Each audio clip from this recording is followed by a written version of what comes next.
अस्सलामुअलैकुम viewers and welcome. KSE 100 के weekly graph को हम देखते हैं तो 2088 point market week on week basis पे माइनस रही और ये बिग ब्लैक कैंडल है। जब हम प्रीवियस कैंडल से इनका कंपैरिजन करते हैं तो प्रीवियस वीक की वीडियो में मैंने जिक्र किया था कि ये जो कैंडल बनी है ये लंबे अरसे के बाद इस तरह की कैंडल बनी है अपर शेडो के साथ। और यहाँ पे प्रीवियस में देखेंगे यहाँ पे एक डोजी बनी थी जिसका इम्पैक्ट फिर हमें देखने में आया था कि 67,000 से जो है मार्केट 59,000 तक चली गई थी। उसके बाद से इस तरह की कैंडल बिल्कुल भी नहीं बनी कि जिसमें अपर शेडो हो और जो सेलिंग को विटनेस करे।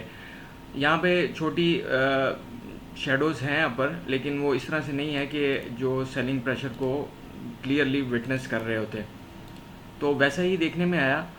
और अगर हम इसे डेली बेस पे देखेंगे तो डेली बेस पे ये मार्केट ने रेजिस्ट किया और इस वक्त प्राइस जो है वो 20 EMA के इर्द गिर्द घूम रही है। वॉल्यूम्स बहुत श्रिंक हो गए थे। यहाँ पे 102 मिलियन का वॉल्यूम 24 जुलाई को हुआ, उससे एक दिन पहले 137 मिलियन का। और फिर जब थोड़ी प्राइस एक्सेलरेट हुई है डाउन साइड पे तो 129 मिलियन का वॉल्यूम और लास्ट वर्किंग डे में 116 मिलियन का वॉल्यूम।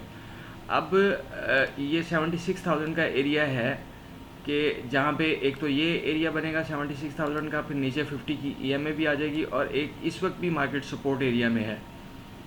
इस हिसाब से हम देखेंगे तो सपोर्ट एरिया में इस वक्त भी है।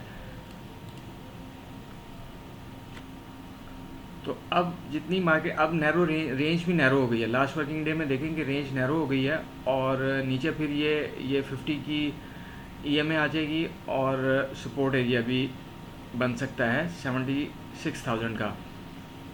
तो अगर वहाँ तक नहीं जाती तो ये भी सपोर्ट एरिया है इस वक्त। और 79,400 से ऊपर क्लोजिंग आने की सूरत में फिर हम दोबारा जो है वो हाई जो पहले पोस्ट हुआ है 82,000 का ऑलमोस्ट, उसकी तरफ गामजन होता हुआ देख सकते हैं। अदरवाइज़ फिर थोड़ा सा प्रेशर लगता है।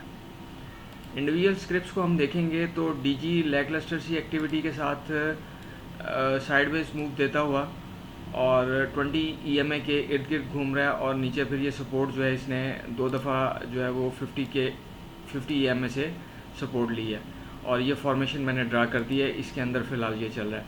पाकिस्तान रिफाइनरी सपोर्ट एरिया में, और सपोर्ट और रेजिस्टेंस पे जब प्राइस होती है तो बहुत क्रूशल एरिया होता है क्योंकि ये ब्रेकआउट भी होता है और यहाँ पे मार्केट ने रेजिस्ट भी करना होता है।